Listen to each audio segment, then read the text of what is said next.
Any opposition to that from the other side?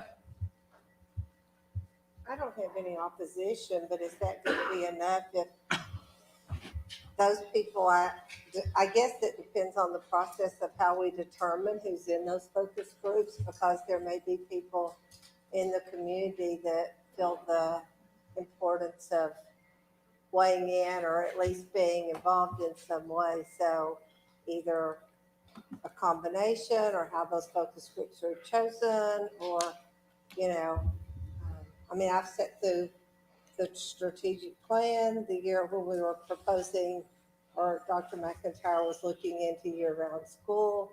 So some ideas, I guess, generate more response depending on the passion of the subject being discussed, So anyway. That's a good point, because I remember those focus group or those town hall meetings for the balanced calendar. Man, there were a lot of people at those. Yeah. But then when we had the strategic plan meeting, we really had very few, I think, in general. So it depends on the topic, I think, and how passionate people are. And I think that varies from community to community too. That's why, even though Mr. McMillan and I disagree, if we went the route of community meetings, I think we need to have one in every district just to be, to make it easier for people to come. But, you may have, 1,000 people show up in your district. In my district, that may not be something they're really that passionate about. And, the community meeting may have 20. So I think it not only varies from the subject, it also varies from community to community. Do I need to call on somebody to recognize me or just speak? Just got to talk, Mr. Mike. Okay. We're just having a conversation. Okay. I do not disagree with what the super said or what Mr. Oakes said. I do somewhat, to some degree, disagree with Ms. Bounds, as I did the other night. And I think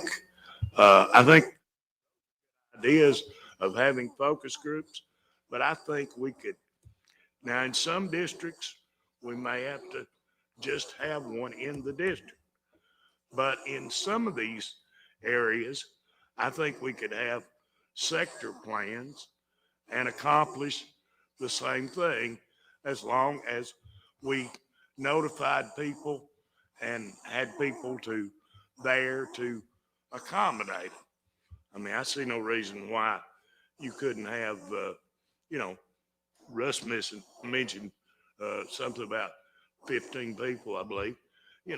Why could you not have, depending on how many showed up, have 15 or 20 in this group and approximately the same number in another group?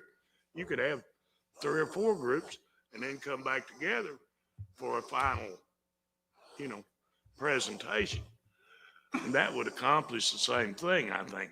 Now, there are certain areas where the district is totally different from one side to the other, and, or it's extremely large, you might need to have something of that nature. But I think people that want to be involved, my experience over the years, people that want to be involved, now they're not going to drive from East Knox County to Farragut to speak on something, probably. But as long as it's a reasonable distance, 5 to 7 or 8 miles, if that much. In most cases, it would be much less. I think you could accomplish the same thing, since time is of the essence. Thank you. So Mike, you're saying have one have 4 different meetings kind of scattered around. Is that kind of? I'm saying you'd obviously have to have at least 4. You could have one, even though Ms. Bounds will probably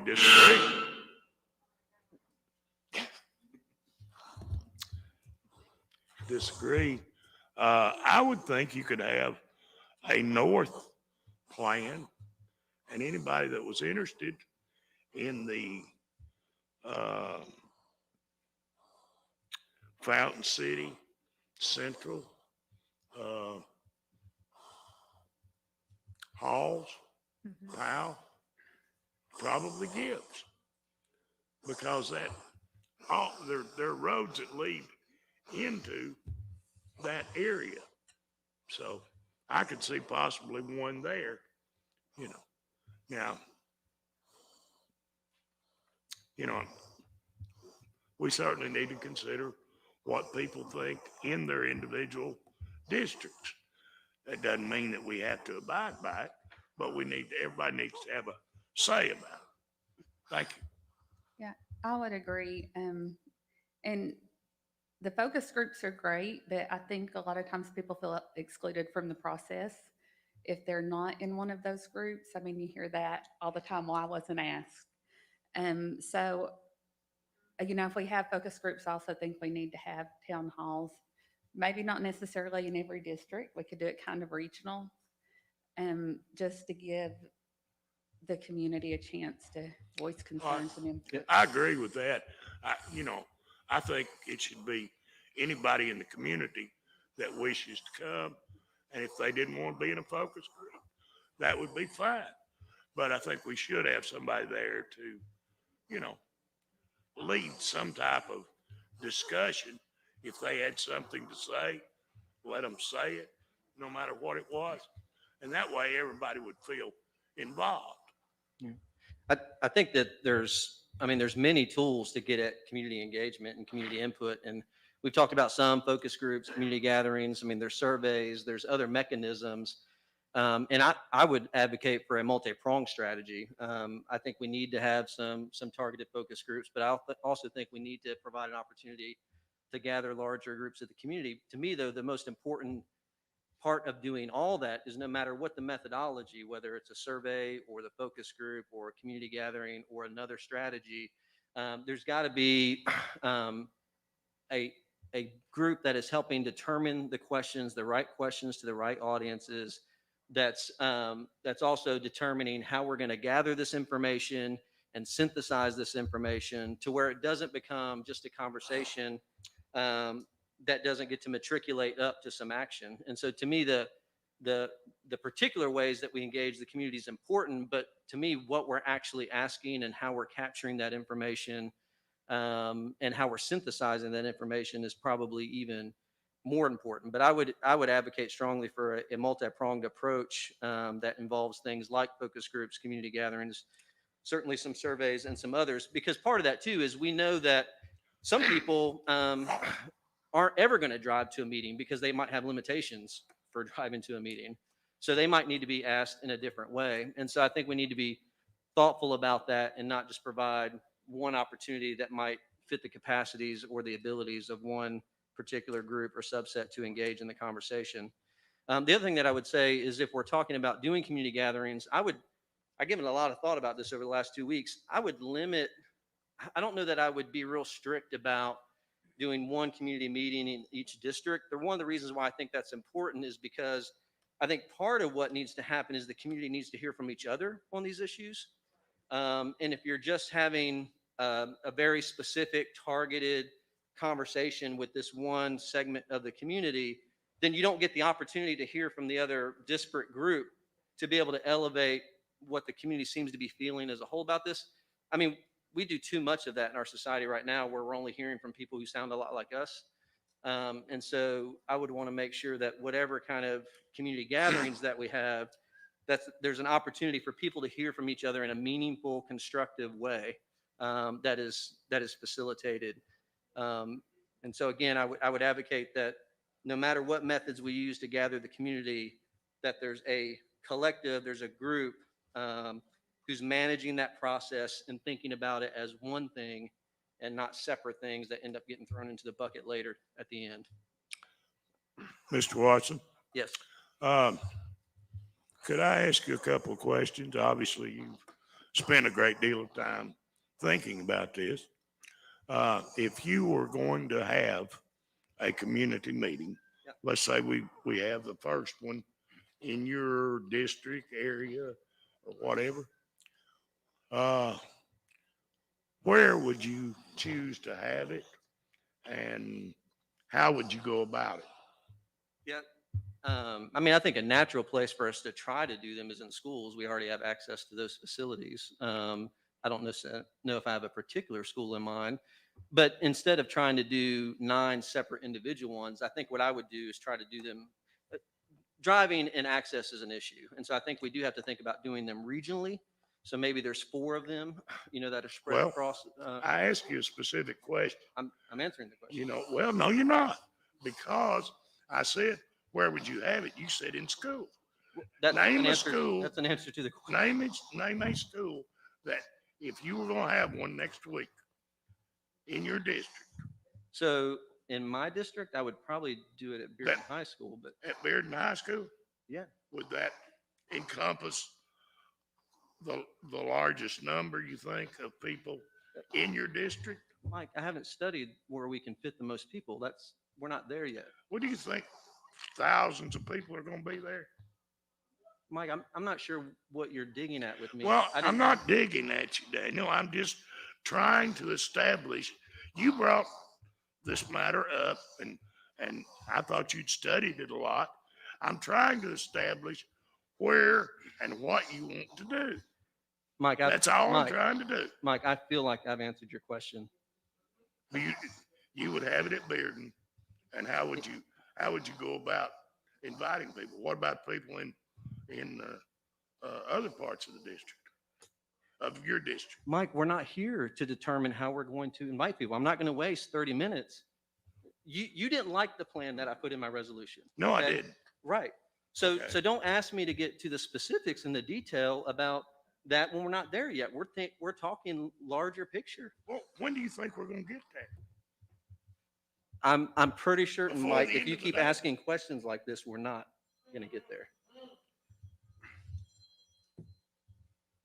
So I like what Mr. Mike said and Daniel said regarding like the just a particular location that can pull in people and a large group of people from all over the places. I would look at a location outside of a school unless your school is like the heart of the backdrop of that community. I would I think that there is like Daniel said, a multi-prong. So I have a really strong relationship with some school board members in New Orleans who are doing their strategic plan, and they created like a Google document of idea bank, so people can submit like ideas from just on like a Google form, and then also a Google document that collected people who would be interested in community forums and participate in a community forum, and then also a stakeholder focus group, right? And so people can give their information if they want to participate. Now, with that being said, I know we are a large district. What does that look like with management? I know we had one time, we did have a Google form that went out that people can give input about strategic plan or the budget and something in the past. What does that look like with management of something like that? And I don't know who. And one question that may be part of that too, did we do a parent survey that's going out that will include security right now already? Anyone? We just recently completed a security survey. So we have the results from that. Yes, ma'am. Was it pretty well, did quite a few people answer? I want to say several thousand, Okay. across all of the demographic groups that we looked at: parents, school staff, community members, students. So we may be able to use that Mhm. also. To drive the kind of focus on where we We go. got- What was the question specifically? Or I know it was a whole bunch. There were a lot of them. Yeah, I'm sorry. it- What's the outcome that we're getting from that survey? The questions really were designed to ascertain the group's perception of security in the school system and whether it was meeting their needs as they perceive their needs. Mhm. Okay. So do we have any results on that? I mean, what? We have, and Chief Paducas and our research and evaluation team have put the survey together and administered it, and we have, the results that we can share with you. That's, I don't know, Chief, if you want to get into it or not, I but believe we shared those, haven't we? We did. We've seen, the I board's do received them. understand it. The reports out. So I'm thinking, this is just my thoughts, right? About how to do this process, because we are on a timeline. And when I'm thinking, specifically, and I know we have 88 schools, right? But I'm thinking about what happened last semester and what I don't want to see come August when kids come back to school. And so we are kind of on a timeline, and I think we have to figure out a way to get community input and also move forward with the MOA that's in place, and reevaluating the MOA.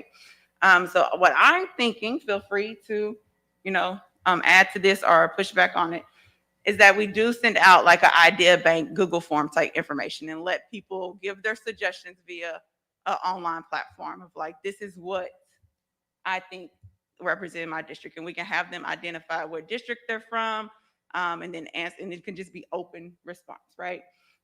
That's one way to gather a vast majority of people who will not be able to come to a meeting that we have if we do decide to do a town hall, or people who just aren't comfortable with doing something like that. We probably need a district, Ms. Satterfield, I think. But, that doesn't identify them, but we need to District, know, yeah, where they're coming from, yeah. to Well, make sure we don't get. I agree with that. and I mean, we may get more accurate feedback that way, Ms. Satterfield, because people would feel free to say whatever's on their mind. And they can just click District 1, District 5, whatever it may be, right? So we can have the information. So I think that should be one way that we do that. I do believe that we do need some type of focus group of individuals, and I hear that what you said in the past, especially when we pinpoint people for the opening plan, that they became attacked in the situation and we put them in a position. But I do believe that if we are able to get a focus group of diverse thought together, and people who know what it's like to be in the school, who knows what it's like to be an officer, who knows what it's like to have dealt with police brutality, who knows what it's like to be very secure and safe by police, like that type of diverse thought to come up with a solution or like what works for all groups. I do think that has a lot of value to it. I'm not completely sold on like, does it need to come focus group from each district, or does it just need to be one collective from all Knox County schools, right? So those are two things that I'm thinking if we were to move forward to gather input on this process. So the idea bank that can just be open for everyone and they identify what district they're in, and then a specialized focus group who we think are a good mix of all voices from this county. So, Ms. Satterfield, I like your idea, but what focus groups would you identify? I mean, how many? And So what you're saying, I don't think it needs to be by district or regions, more by specific life experiences, like principals as a focus group. So who, have you thought through that? Who would you identify as focus group? I have identified people that, like, if we were to do it district specific, I have identified individuals that I would ask to serve on it. But I do think that I have like 5 or 6 people from all Okay, this. so you're just talking one focus group? Well, this is what I thought about when I was just thinking about it by myself. It was 5 people because I think about this stuff, right? And from my group, but 5 times 9, I think that's a lot of voices. And so I would think more, and the people that I had on my list were people who are KPD officers in the school that have amazing relationships with students, right? Had a principal who has dealt with various situations with law enforcement, has student voice. I had activists who are promoting to remove the police from our schools. And so it was a group of people that has diverse thoughts. So that's who I thought for my district. So if we can create something countywide with those type of diverse thoughts, I think maybe like 8 to 10 people. I think you're right. I think if you get too many people, you just Yeah. get nothing done. Yeah, you kind of dilute the results. I would also like to see in that special ed teachers and special ed parents, because we have heard from a number of them, and I think that is an important group to include too in that. And I do like the idea of multifaceted. I think that one way doesn't fit for all people. like Daniel said, some people can't drive to a meeting. So I do think that I love the idea of the Google Doc. So that, yeah, I love the idea. Who on your staff will read all those? I mean, they should, right? But do we have the capacity, Superintendent Thomas, to evaluate a survey of that capacity? Will we have like a staff member that will be able to do that? Yes, we'll find, I mean, Okay. we'll do it. Okay. Whatever the board determines we need to do, we'll work on it and get it done. Mm-hmm. Okay. And I also think in the meetings that we have, if we don't do each district, I do like the idea of regional Mhm. meetings and maybe doing breakout sessions. So it's a little bit more informal. I think people are more prone to speak if it's a informal breakout room versus a big room with 500 people that are listening to them. Yeah, I've been in some meetings like that were very effective. I know the Trinity Health Foundation, probably 2 or 3 years ago, held a gathering with about 300 folks at one time, but did it in the sense of breakouts within that larger room and had a very specific process and developed some real actionable steps around dealing with some of the opioid crisis through some of the opportunities that they can facilitate philanthropically. So yeah, I think there's definitely ways to do that. And there are people who are very skilled at managing those types of meetings. I would rather not have answers by district. I think that kind of skews things a little bit, the way we look at it. I have 4 very, very different high schools in my district. I also think that a lot of times when community members are answering questions or giving input, they don't know what district they're in. Mm-hmm. I agree. So if I was to recap this quick discussion, so we can make sure we get out of here on time.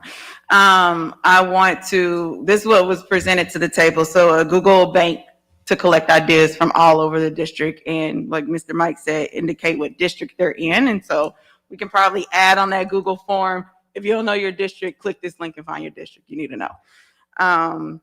Secondly, a town hall approach type for north, east, west, and south, and that locations to be determined for those locations. And then thirdly, a focus group of diverse thoughts from the whole Knox County regions. And how many people do you think? Like no more than 15 for sure. Is 15 a lot?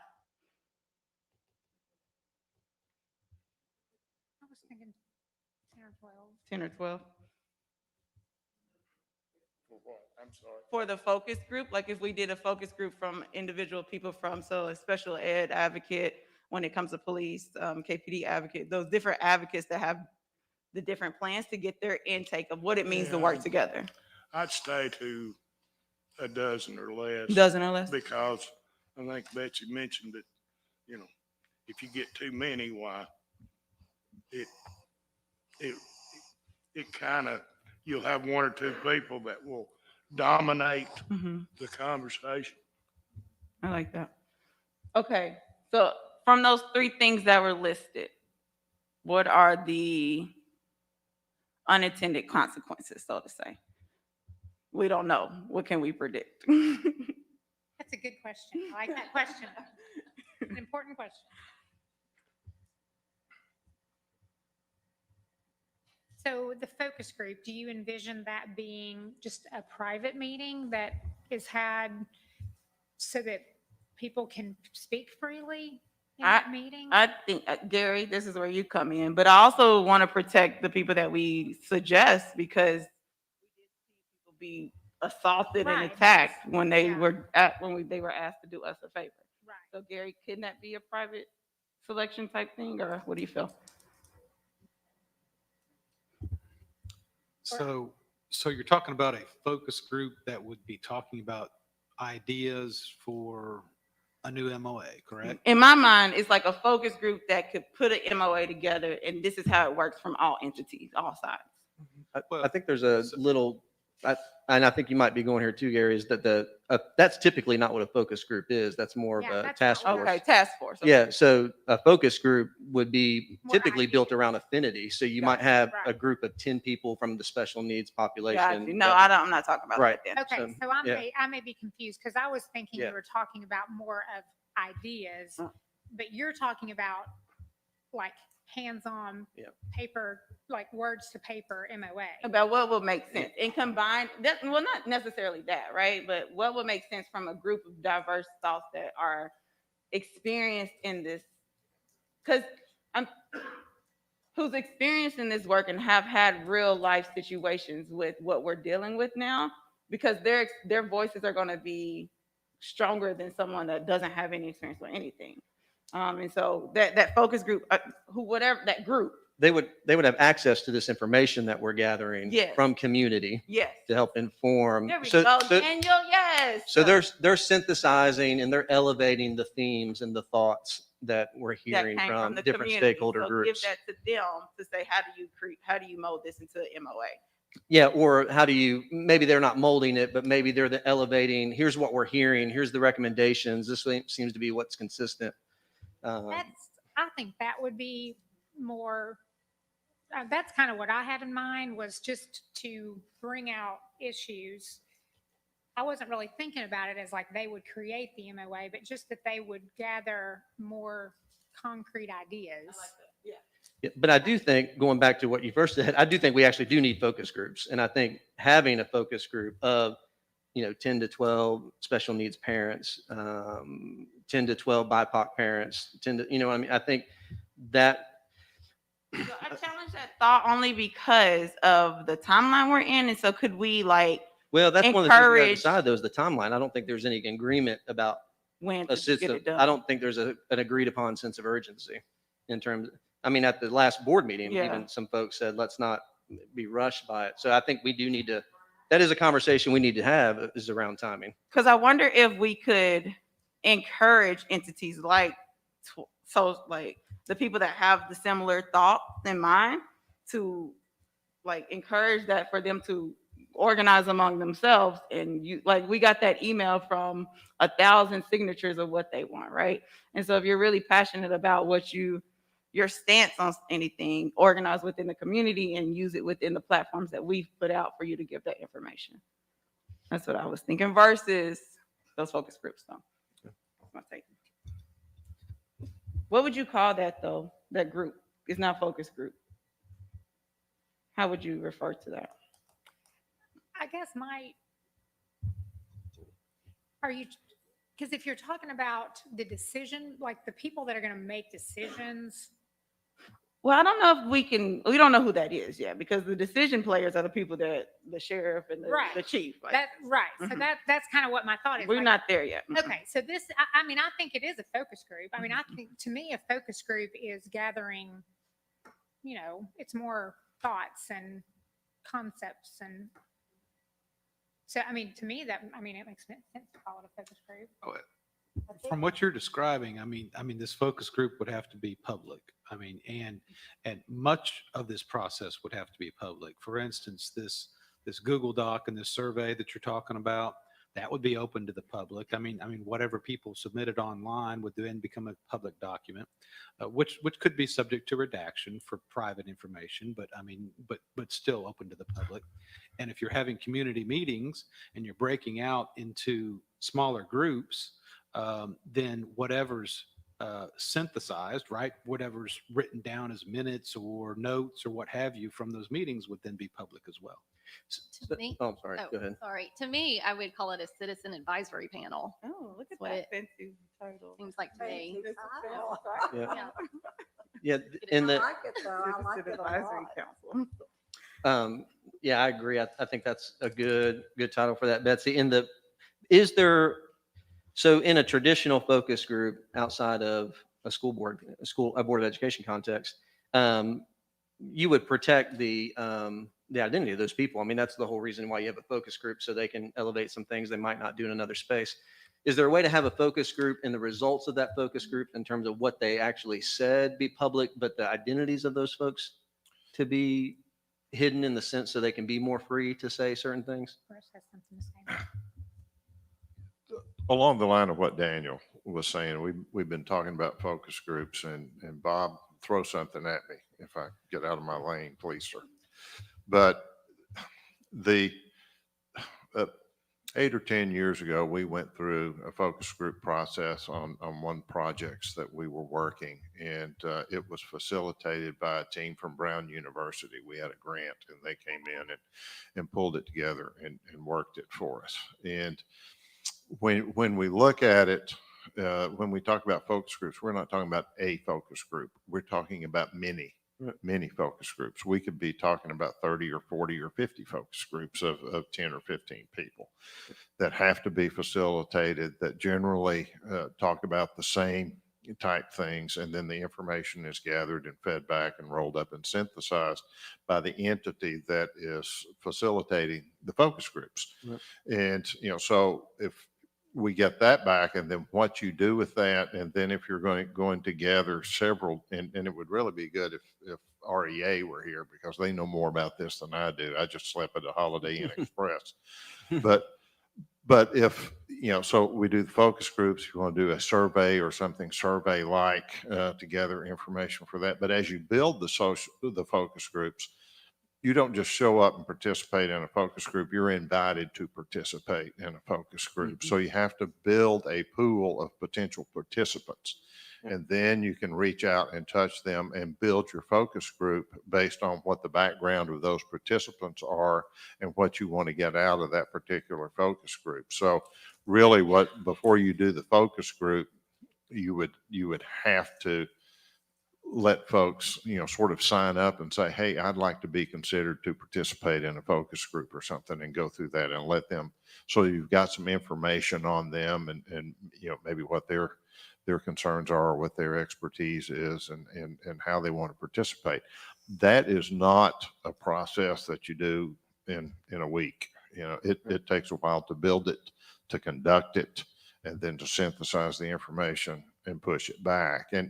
And when it comes to what do we do with that information, once we've got it, that tells us what the community's concerns are and tells us what the interests are, and maybe even has some information in there about specifically what they would like to see. I'm not volunteering for more work, but I really think that's a process that has to be led by our staff. Because, once we've got the input, then we have to sit down with our partners and talk with the sheriff's department, talk with the police department, talk with the district attorney's office and the city and the county if they have roles in that, and work through that process to get a document that we can provide back to the Board of Education for your consideration, and then, couldn't get community feedback on that. So that's my thought process. And it is certainly, I think, more valuable to the organization if you can find somebody outside the organization to do it. Mm-hmm. And somebody that has no stake in what the outcome is. They just facilitate the information gathering process and feed it back to us. Yeah, I agree with that completely, Russ. I do think we need somebody on the outside, because as we were talking about today, we're just been talking about the community engagement process. But as you mentioned, there's also a collaborative government process where we're engaging different government entities all around the same problem. And I think we need to have a facilitator team who is skilled at that, who's done collaborative government work, and also involved and weaved in community engagement processes into that.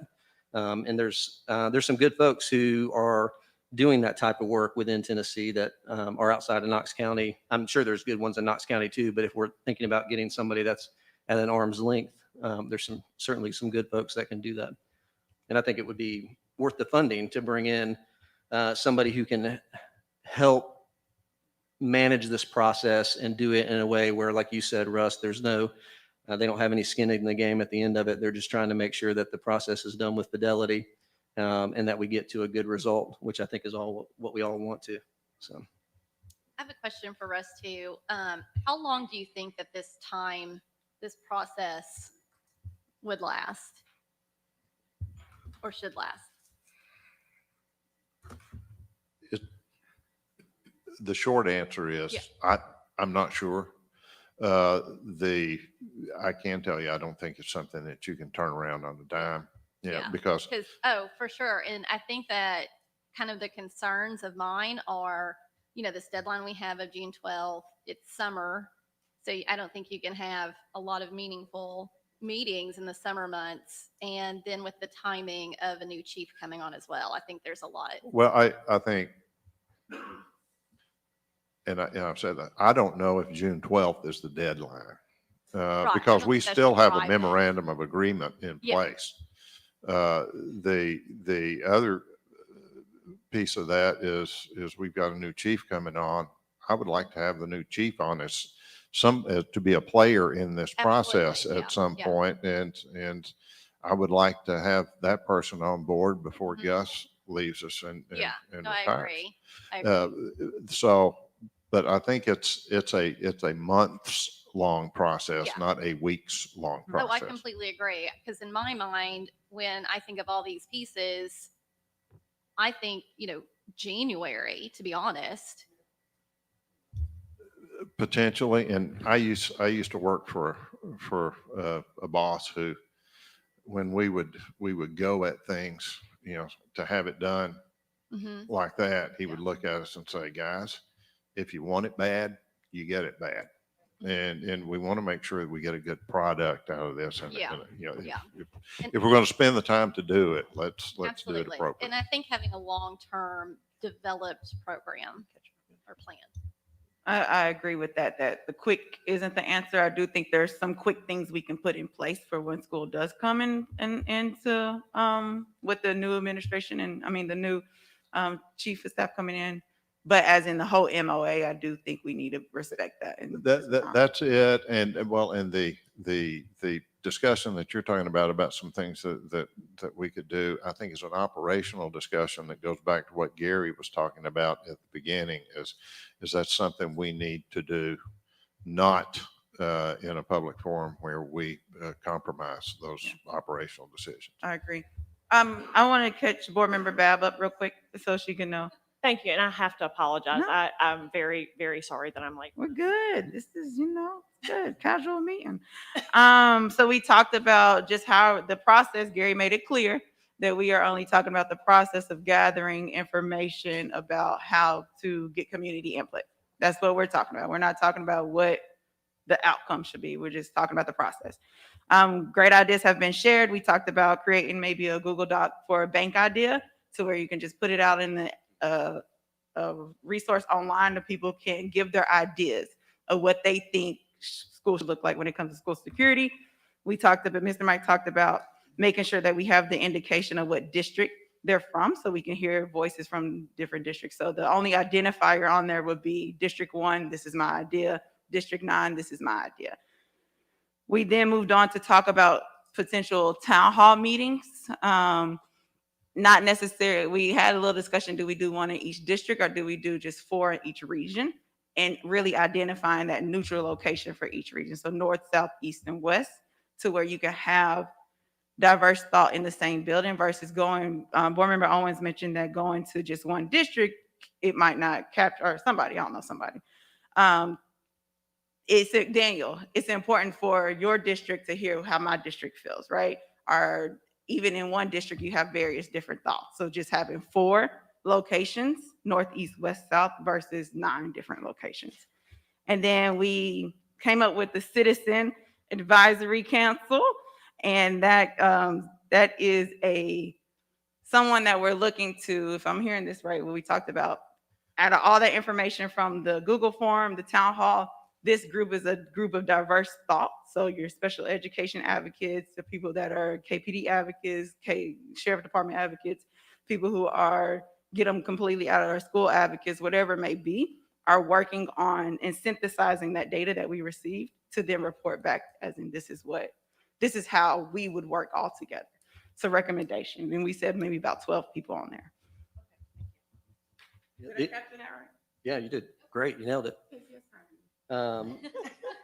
The other piece that I think we'll end up needing to get, which will also take some time in order to inform the MOA, is also there will be some data that needs to be gathered and looked at, not just ideas and thoughts from community, but there's also, obviously publicly available data, but it'll need to be brought together to help inform decision makers around that. And I know the board received an email from Superintendent that referenced Judge Teskey, who I know's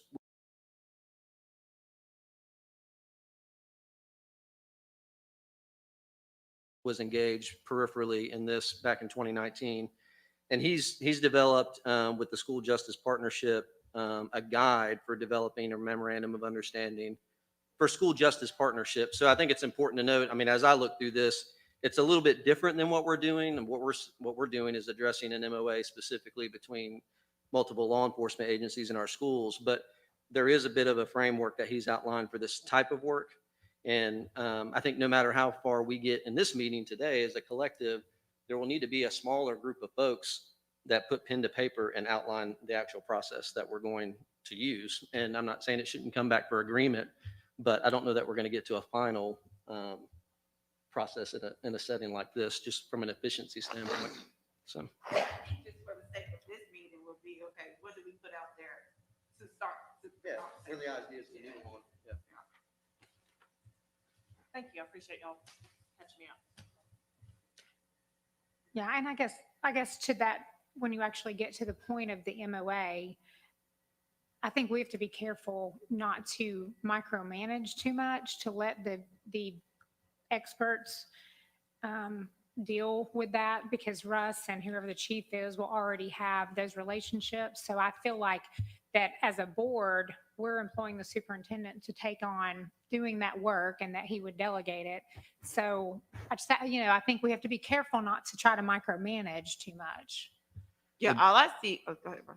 I just wanted to say, with respect to building that or crafting what the MOA looks like after you get the input, there will be I would expect there would be a lot of operational discussions in that process about how we deal with certain issues, and how the sheriff's department, how the police department, and how we harmonize that so that we can get us all to agree to a specific approach to certain, and those are things that really need to be done in a more restricted environment. Yeah, and what I'm thinking, like, once we get that citizen advisory council picked and they synthesize the data that we collect and they look at it to see how that works, then they hand that document, because that's going to be an even smaller document from all the information that we have. They hand that document over to the people that actually make the decision and put the MOA together. And the expectation that I think we as a board have to hold them to is that we see clear evidence that whatever the citizen advisory council said needs to be in the MOA is in there, or there's a definite answer as to why that could not go in there. But if that citizen advisory council is of that makeup of all players, it should be able to find something that could fit in the MOA. I don't think our role is to create the MOA. Our role is to support community voice, to make and ensure and set the expectation that community voice is in the MOA. Mm-hmm. Yeah, and then there's other work that's been done fairly recently in the state of Tennessee that can help inform some of this too. In 2017, Bill Haslam commissioned the Joint Ad Hoc Tennessee Blue Ribbon Task Force on Juvenile Justice. And I mean, there's a ton of research, evidence-based, data-driven recommendations for this type of work in that report too. So there's lots of sources that I think we can pull from to get to a good MOA. Can I ask a question? Since y'all talked about the citizen advisory group, did we figure out how we would get people for it? Because, I mean, I just know when we did the reopening plan, there was so much controversy, and I felt sorry for the person that I nominated, because I didn't mean to put them through being harassed because they volunteered to do something. Yeah, we talked about that. We talked about, could it be a private situation, and Gary told us no. So there's that. But Russ mentioned that they worked with groups in the past of how to collect these citizen advisory council who will be interested on that. And it has a lot of different pillars of identifications of what side, what community you are, what your ethnicity, what's your background, etc. That's going to take a longer process. My recommendation is to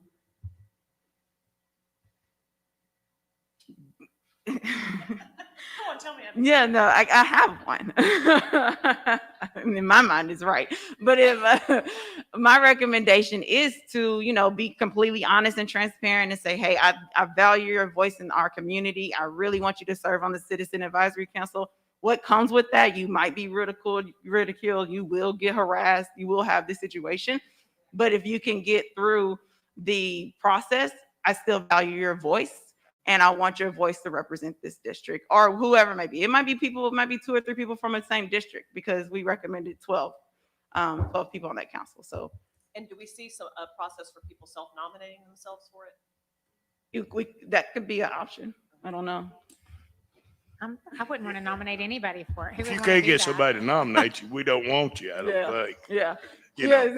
Well, I know personally, I have a narrow view of who I know, and actually I got an email, probably we all got an email from someone who seemed very tied in with like law enforcement. I'd never heard of this person before, but they sound like somebody that might nominate themselves in sort of a role so that was more the reason I was thinking about people that self-nominate themselves, that they sort of feel like they've got some expertise or something they could bring to the table, but they might not know the 9 of us. Still, they would have somebody, a friend or Yeah. somebody would recommend. Yeah, okay, yeah, If okay. they're that.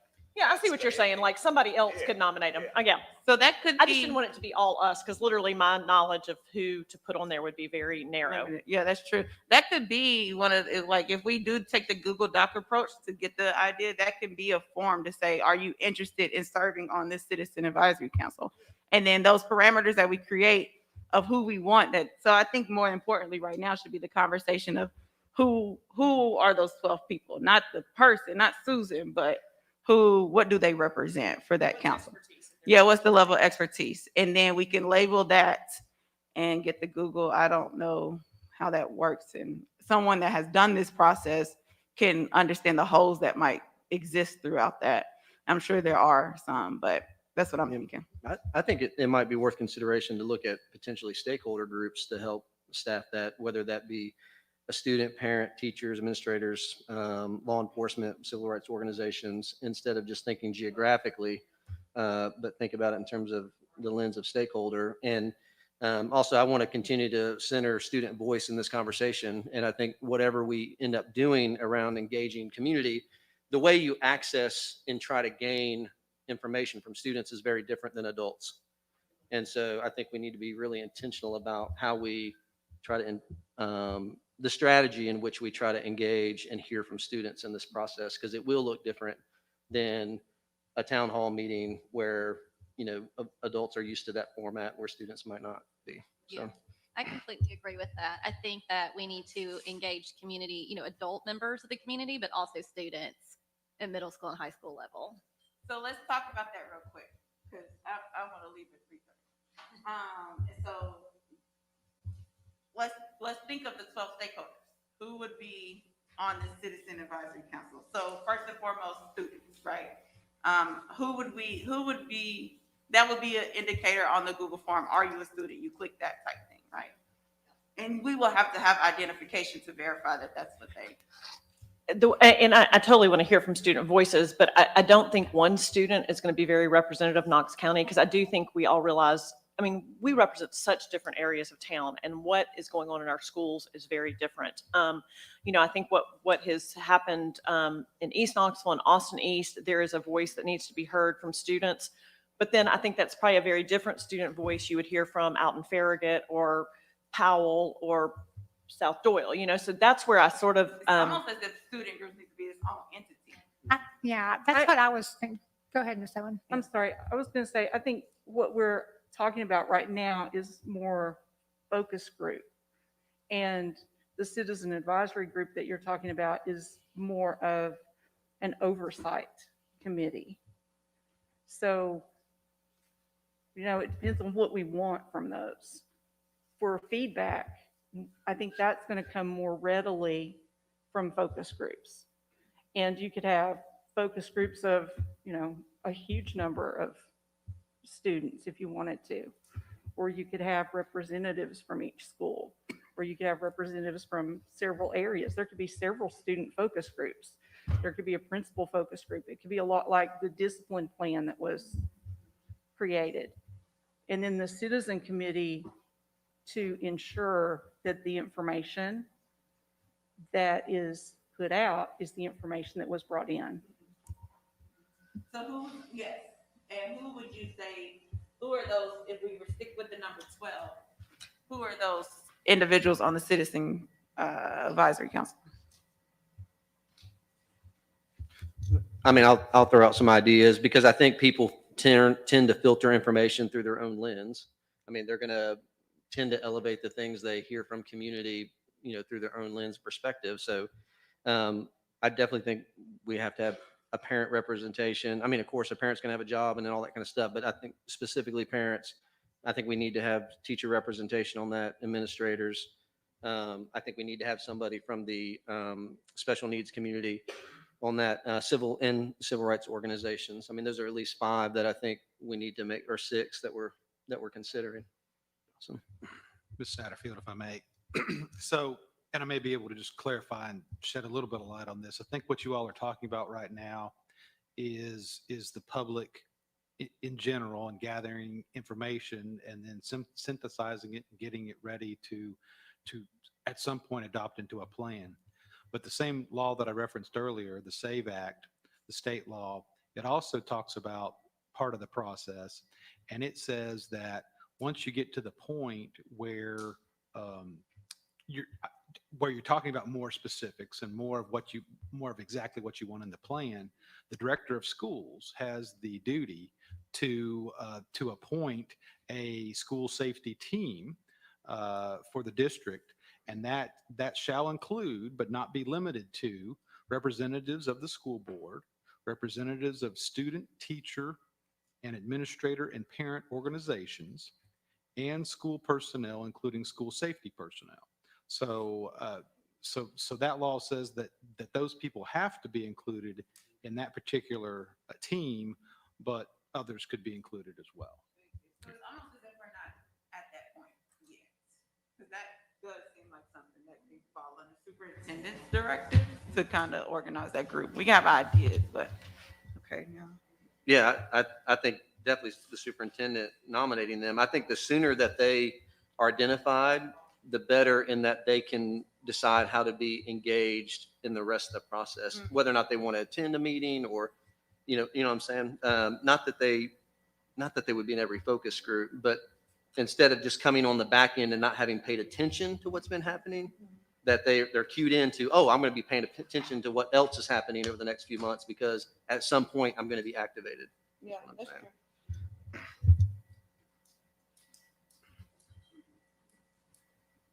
Well, I think kind of going back to Russ's point about the focus groups, if you're going to have true focus groups, as people are talking, I think it does make sense that you end up having a lot of them, because you would want, several students to weigh in, and you would want several principals to weigh in. And so, I don't know,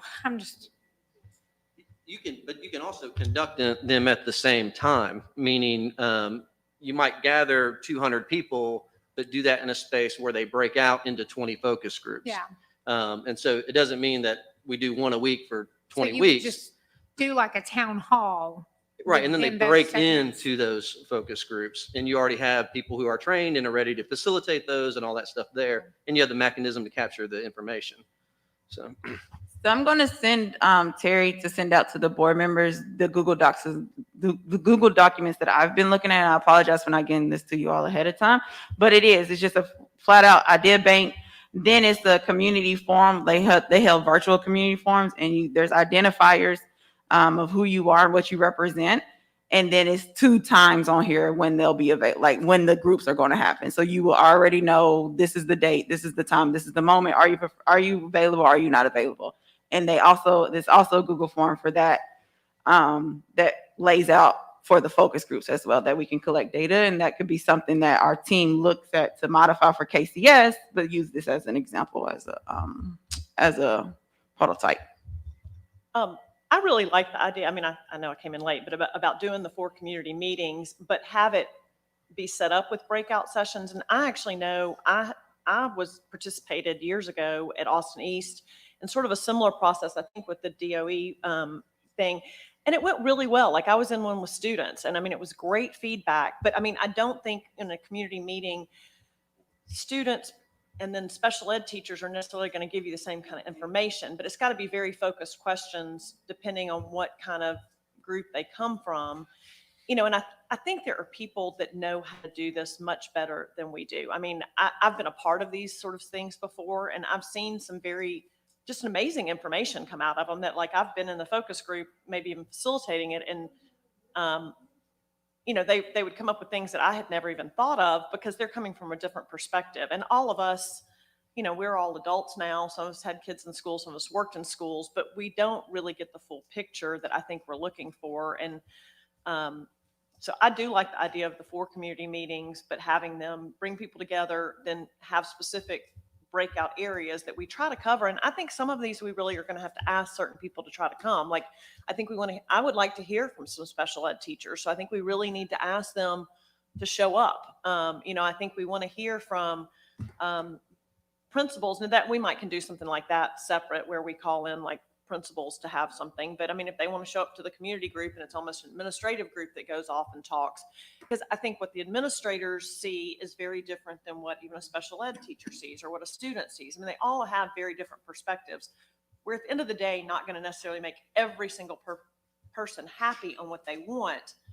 And that's not our goal. Our goal is, how do we make the schools as safe as possible, that people feel good about them, and going forward. But I think we need to look at different views before we make that kind of decision going forward. So that's kind of my 2 cents. So are we saying that we need some outside organization then to figure out what outside organization that would be to be able to do that? Because I would think, and this is maybe talking to some of the administrative people that have done this sort of stuff. I mean, if there's even like an RFP process to put out, say, hey, anybody want to, put forth your services, what you charge to do this kind of thing? We're thinking in a broad outline for community meetings that would have breakouts with focus groups. What would y'all charge? What would it take? What are your ideas on it? I mean, I've been a part of these kind of processes, but I'm not an expert on it, and I'm not going to pretend to be. But maybe seek some people that respond to it and see if we like some of their suggestions, that we want to hire them. And an RFP would be completely objective. I mean, I don't necessarily think it maybe is good not to have somebody local that comes in with biases just from being in our community. So I don't necessarily know that it's not bad if somebody came in from Chattanooga or Asheville or something like that. I mean, that's where I think if we find out who's good about it. I mean, the facilitators really should be neutral no matter what. I mean, that is the goal that they should be. When I've led facilitation groups, I mean, literally, I was just asking questions and writing answers up on the thing. That was what the facilitation was about. I mean, I didn't direct things or things like that. And so, I mean, I think good facilitators don't put themselves into it, but that's just my 2 cents. Okay. Just one thing, and this is not speaking against the larger group and breakout sessions, but when I think about a focus group is not a breakout session. Breakout sessions wind up being composed of folks who are chosen at random, based on how they showed up. And, focus groups are chosen very intentionally by the expertise and the experience that the individuals have and that they can bring to the focus group.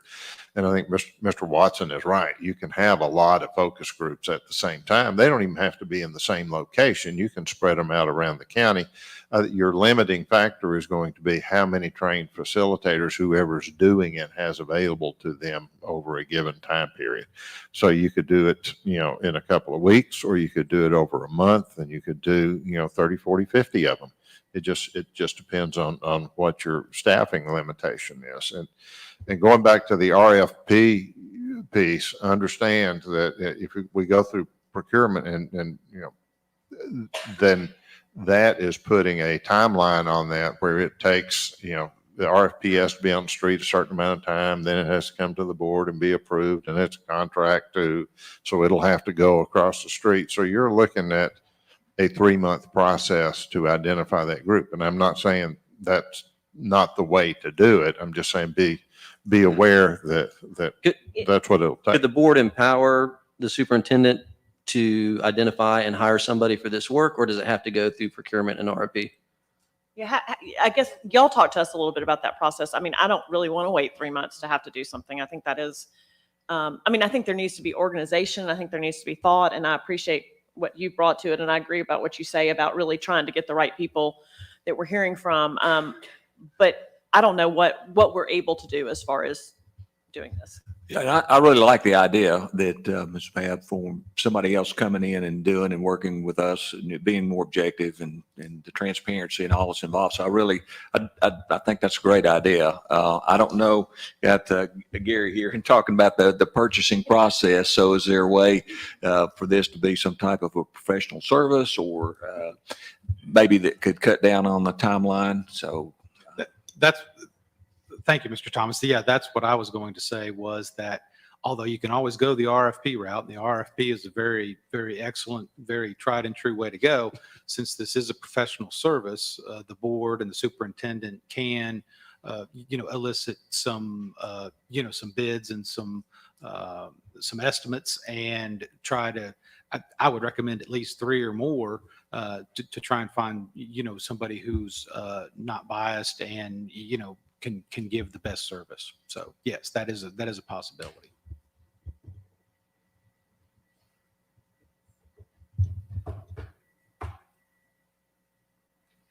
So if we were going to do that, Bring us back together, Susan. hypothetically speaking, if we were going to do that, it makes sense. I mean, does it make sense? I should say, because I don't know what the answer is, but does it make sense to figure out who that is? And then, because we would need them to be involved in whatever town halls we do, we would have to really identify that person or group first, and then come up with a timeline, a schedule for 4 different town halls, and actually use their expertise to figure out, do we do big town hall, then do we do the breakouts, whatever, see what they would suggest. And then from that point, then it sounds like we would be at the point where we would need to synthesize that information and then eventually get it to the point where we could have an MOA. So, I mean, to me, it sounds like this is going to be a process. It's not going to be very quick. No, like we talked about, it doesn't need to be quick. Okay. Because this is something that is a relationship from 3 totally different entities that operate completely different. And we need to get, from my perspective, we need to get it right this time while we're doing it. And I say it wasn't right when it was first done, but a lot has changed since then. And so this is just a new opportunity to gather that input for when it was first created, 8 years ago. Yeah. And just a technical question, Gary. What action does the board formally have to take to empower the superintendent to get estimates?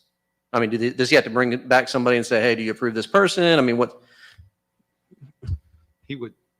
He could go ahead and gather the estimates and, put together, an information booklet and whatnot. Right. And but then he would have to bring back to the board what the final contract, what he's recommending. Right. Yeah. We'd have to approve the final contract and dollar amount and the whole thing. Yep.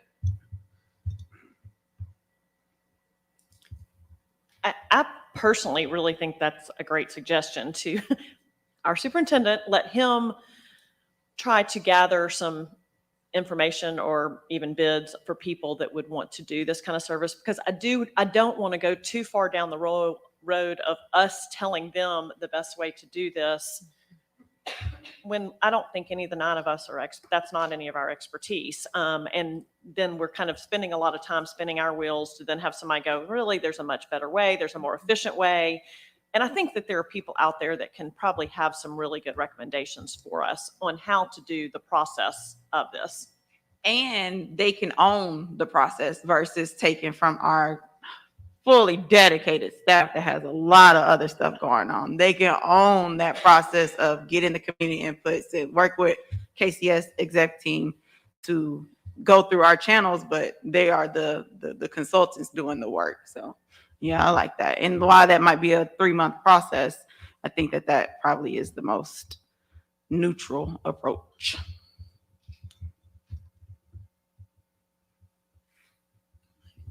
Are we ready to move from that forward?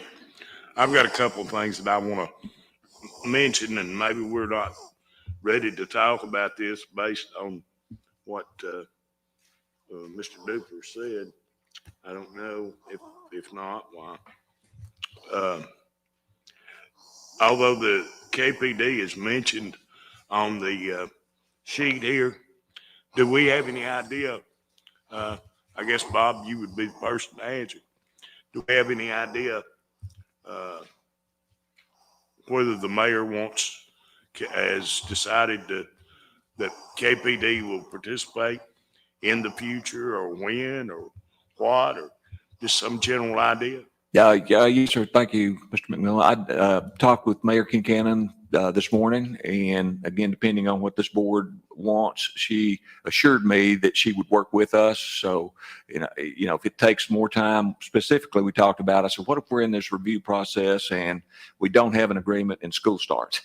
And she assured me that she would work with, if what the board wants, that she would work with us to make sure that happens in the interim period. So, Okay, that's very, very good to hear.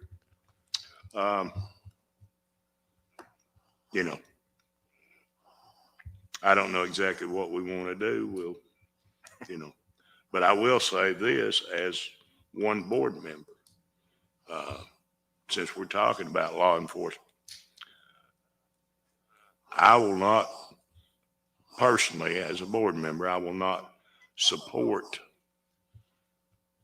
any agreement that does not involve either a sheriff's department deputy or a KPD officer in the given schools.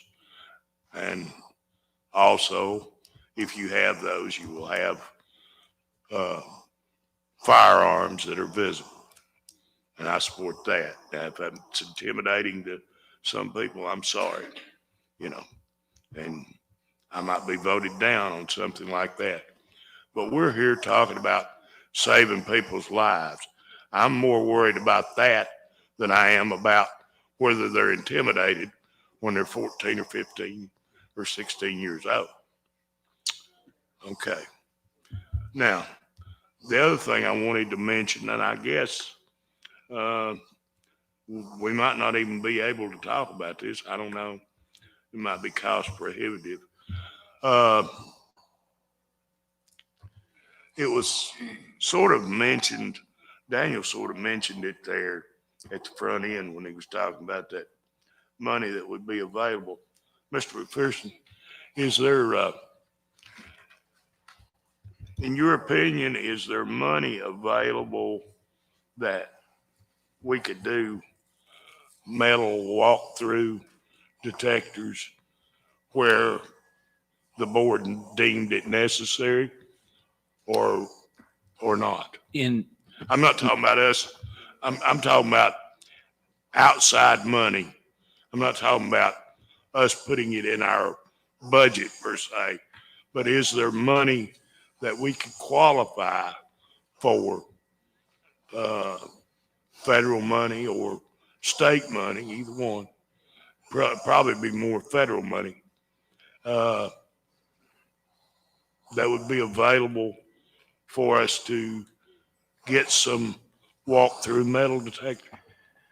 Thank you, Mr. McMillan. With respect to, and I want to make sure I understand your question. So with respect to if what emerges from this process, if some decision were made to put metal detectors in all schools or certain schools, and so, what was that? I just want to make sure I understand the question. So you're saying it, whatever recommendations or maybe that results from the MOA, what particular funds might be available? I would answer it this way. We would just have to research the types of grants that might be available. We could potentially utilize fund balance reserves on what that If there are recommendations that are not in the budget, obviously it would depend on the materiality of whatever those recommendations are from a cost perspective. So I think that we would just have to look at a number of different ways on how we might fund that. Well, from what I've heard, that's why I was asking you about, outside money. You mentioned fund balance. From what I have heard, it would be cost prohibitive for us to do it out of fund balance. Now, I don't know that much about it, but Well, again, I think it would depend, just from my perspective, I think it would depend on what kind of, recommendations that might emerge from this. I don't really have any idea at this point what could potentially come out of it or what would need to be implemented that may not be budgeted. I know we hope and expect that by year end, we will have a very healthy fund balance reserve. And I think that could give us plenty of options, obviously. But there could be a number of different ways to fund any certain recommendations that may come. I just think we'd have to look at all of those and grants being included. Russ, go ahead. I just wanted to say, we're sort of skirting along the edge of talking about operational issues when we're talking about metal detectors and their employment and how and where they might get employed. And until some analysis is done that comes back and says, based on what our environment is, we feel it's necessary to put in metal detectors, we can't come back and say what the cost of that is. And right now we have, all of our officers are equipped with wands, and we have many of those, and those are metal detectors. And we have to remember too, when we're talking about metal detectors, it takes trained individuals to operate those. So it's not just the cost of buying the metal detector, it's the ongoing cost of conducting, whatever search you're going to do. And how you use those metal detectors is going to be based on what your security strategy is, maybe at 88 different locations around the county. So I think, I would, from my perspective, I would feel pretty confident that if we determined that we needed metal detectors someplace, we'll find the money someplace, to accomplish that. I'm writing a check for the superintendent and Mr. McPherson here, but it comes down to what you put your priority on. Well, I understand, and I appreciate your comments, Russ, but I didn't know whether we should talk about it, or I just thought I would throw it out there and see. But I guess the question related to that is a legal question, and Gary, you can answer it, or David's over there. He could, either one of you that feels free. If we were to determine that we needed some at the end of the day,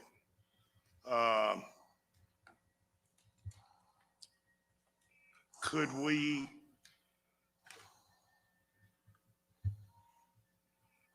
from a legal standpoint purchase some without, where we felt like they were needed, without being discriminatory?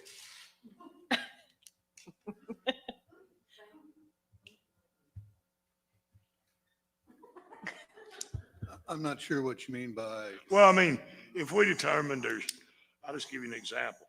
If we determined there's 3 or 4 high schools where we need metal detectors, walk through, and we didn't do them for the others, for the other high schools, would that be discriminatory? I don't think that's per se discriminatory. I think that goes back to what you can't discuss under state law, which Right, is because it has to do with Okay. security. But and nobody would know because you're doing it other than going to the schools and seeing which ones had them, if you did them. But Right. here again, I can't be discussed in public anyway. Well, okay. Thank you.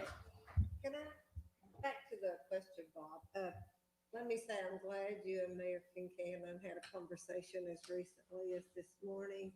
And I'm glad to hear that she desires to be a part of the process again. But it really concerns me. I don't want this system, I just want to say this publicly. I don't want this system and I don't want this board to ever have to deal with what we've dealt with her hasty and ill-advised and rash decision. So while you said we had assurances, what assurances can we get from the mayor going forward that this will not happen again? Because I know she had toyed with the idea about removing officers and just owning whatever the MOA is. If you go into the MOA and you're a part of that, then I don't think you just have the right to decide on your own that you're gonna, whether you agree with officers in the school or not in the school, you just don't make that decision without more thought and not letting anybody else know. So I would like, as a board member, not just for her to say, oh, yeah, I want to be a part of this. I want some really assurances. I'm not saying in writing, but I don't want us to go down this road again with KPD. I And the mayor. agree with that. I agree. And we agreed to have some more conversation about this, the mayor did, but just before the 1:30 meeting, she said, please let them know that if they want officers in schools, that we will work to make that happen in the interim, in between the agreement. And the agreement states, I think any party can pull out 30-day notice. So I don't know if we can have agreement where you agree not to ever pull Well, out. we just have a meeting before But- the decision's made. Yeah. Yeah. So Yeah, Maybe just a You know, conversation. I right. think it's really something that we need to hold Mayor Kincannon to. I don't think it's enough to just have a conversation and a verbal agreement, Yeah. given what we've been through. And since we, as a board, haven't talked about it, I didn't want to say, hey, the other board feels this way, make sure this happens when school starts. But I wanted us to have that conversation. I mean, I feel like the board would say, yes, we want to continue with the school resource officer, but I didn't want to Well, make that request without the board having a conversation about it. So, and I'm looking more long-term into a new MOA that is formed, that Mhm. if this is going to be, she's going to be a part of this, that we have some assurances, that's all. Not so much Yeah. for the fall, but long-term. I agree with Patty. And one of my concerns is this deadline. And I had a meaningful conversation with her last week and she was willing to work with us. And I agree. I think it needs to be more than verbal. I would love to see a letter drafted asking her to extend the deadline through the fall semester. So we're assured that KPD officers are in the schools.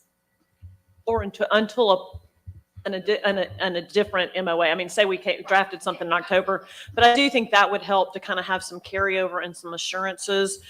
I don't know that we want things going forward. And that's the one thing I would say. I mean, I appreciate Mr. McMillan stating his feelings about the KPD and sheriff's officers. And really, I overwhelmingly have heard very positive things about them being in the schools. I've heard some other sides too, but I've really heard very, very positive things about them. But I would hope that we all going into this will try to keep our minds open, because there might be things that come out of this that we've never thought of. And that's where I just say, don't necessarily say, I'm only going to vote this way, when there might be a better suggestion you might like. And I don't want somebody to get so tied in that they're like, well, gosh, back then I said I would definitely do this. But, I think we all come with our thoughts on what we think about it and what we're probably going to do. But I hope that we'll go into it with very open minds with this process, because I think that's what we're trying to do, is ask the community for feedback, ask some experts from feedback, whether they are in law enforcement or whether they're actually the school people or the people students in school. So I really hope that, once again, we'll just keep open minds going forward. I agree. And I'd love to see a conversation from KCS staff about just present facts about SSOs and SROs. I got a lot of feedback. There was confusion on county schools, city schools, SROs, SSOs. So I think just having that presentation on Gus and I had a great conversation, and some things I had no idea. And so I think just presenting that to the community would be helpful too. Yeah, and I would just like, and I don't know, maybe you guys have already done this, but if not, just to have that discussion with the school administrators of those 14 schools, I guess, as to what's going to happen after June 12th. I mean, obviously, it's not something we need to talk about here, but I have heard concerns from some of them as well, is what is going to be the plan after that date. So with our last 30 minutes that we have left, I'm serious about this time. I want to kind of recap so that we can make sure that we have our next steps in place. And I think I was able to capture a lot. So the first thing we talked about was Superintendent Thomas identifying who could own this process. Is that correct? Yes. So Superintendent Thomas and his magic that he does figure out the way that who can own this process and get them involved. And I think specifically we were saying somebody external to the system. External to the system. Okay, perfect. Secondly, we will want that individual to present their creative ways as to how we can have the town hall collective information from four different regions. Also, the idea bank, the Google Doc idea bank for people who don't want to come to participate in the focus groups or the town hall, whatever that expert decides is best. They can have that Google form that they can kind of give the input as well. And then the third thing was, once we have all the information collected from the expert that is facilitating and owning this process, we then move in and identifying a specific group of individuals to serve on the Citizen Advisory Council to kind of make recommendations for the MOA, but that MOA will then be owned by the parties that be. So these are just community recommendations from this process. And I think if we're going to have an outside entity with expertise, I would really like to hear their feedback on the idea of the Citizen Advisory Council. And they may have a better suggestion. Yeah, I agree. I think that that's just what Superintendent Thomas can gather from. This was the board discussion. This is what we're looking for in the RFP, open to other ideas as well. And then let the individual own the process. And then when all that is done, then it's going to be the partners at hand, the sheriff, the chief, the superintendent, school security, to say, okay, we heard from the community, this is what it is, and this is how it aligns to how we operate from our entities. Again, this Board of Education holding the expectation that there's clear evidence that what was gathered from that process is in the MOA. And even if it's not 1 + 1 = 2, we got to get close enough to it. We need at least a 1.8. Yeah, we didn't yet say this, but I think it's also important. I mean, we talked about that this is going to take some time to do this process. And I think it's important that we think about how does the board get reported back to on the process over time. So it's not the process gets kicked off and then 5 months later we hear, oh, here's the result, right? So how are we updated on it and how it's progressing over time? So. And I want to say too, I appreciate the board coming together. I know that I elevated this issue through the resolution, and I appreciate everybody coming in good faith to the table to help outline a path forward. And also want to say that it's really incumbent and important on us. I know all of us were elected as nonpartisan officials to the school board, and I think that's a really important facet of the Board of Education. And don't get me wrong, I know in our own circles and our own lives that some of us are more partisan around certain issues than others. But when we come to this table, we come in good faith and say that we're going to operate in a nonpartisan way. So I think it's really important for us to help control the narrative. Like Ms. Mbab was saying, is that when we come, that we're coming with an open mind, and also that we don't feed into the false narrative that this process is about whether or not you like law enforcement or not. That's not what this process is about. And we're the conveyors of that to a large extent. It's our responsibility to help control that narrative. And so I think that's an important thing for us to do. So thank you all for coming to the table. I would like to also, if you don't mind, just for community information, because the first step would be Superintendent Thomas identifying the experts who own this process. So there's no decisions being made yet. There's no citizen council advisory crew elected yet. So hold off on the emails. But Russ, if you don't mind, could you tell us the breakdown of how many security officers we have from RN, KPD, like just that number breakdown so people can understand all the parties that are involved? Oh, Gus, I'm sorry. Yeah. Thank you. Yes, ma'am. The school security division, our authorized strength is 105. And I didn't count this morning, but we're probably at about 90. And starting June 1st, we'll have a recruit school of at least 11, possibly 12. So that'll go on top of the 90. So we should have, when we start school in the fall, about 102 or so, given whatever surprises unfold during the summer in terms of retirements and those type issues. But And those, what's their title? SSOs, they are school security officers, and they are school employees. They work for the school system. And then KPD deploys 14 SROs in the schools, and the sheriff's office deploys approximately 26.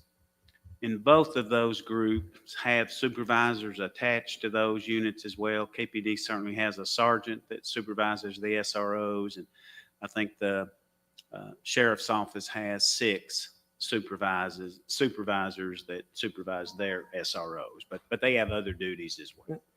So we're only really given the numbers that you just said, we only have of like 40 law enforcement individuals, like KPD or sheriff department combined, total of 40. Correct. Yes, ma'am. So most of our school security are SSOs that is in-house within Knox County schools. Yes, ma'am. Our staffing plan is to put an SSO in every single school. And then there's a little bit of a difference between how KPD and the sheriff's office staffs and some of their deployment strategies, but our plan calls for an SSO in every school if our staffing numbers allow. Very good. Thank you. Okay.